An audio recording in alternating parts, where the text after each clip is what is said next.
ए जी, हमनी के शादी के कितना साल हो गए? 5 साल का है। 5 साल में रउआ तो हमरा के अच्छाइयो जान गल होखे, हम बुराइयो जान गल होखे। तो बताई हमरा अंदर का बुराई बा? बुराई तो सुना, तू एक नंबर के झगड़ालू औरत हो। हर छोटा छोटा बात खोज खोज के लड़ेलू आ हर चीज में प्रॉब्लम तरह लगेला। खाली टेंशन लेवेलू आ खाली टेंशन देवेलू। दोबारो जन्म हो जानू तो खाली टेंशन वाली रहबू तू।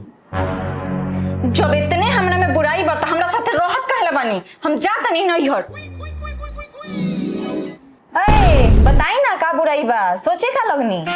बुराई तारा अंदर बुराई, तू तो अच्छाई के मूरत बारू, अच्छाई के मूरत।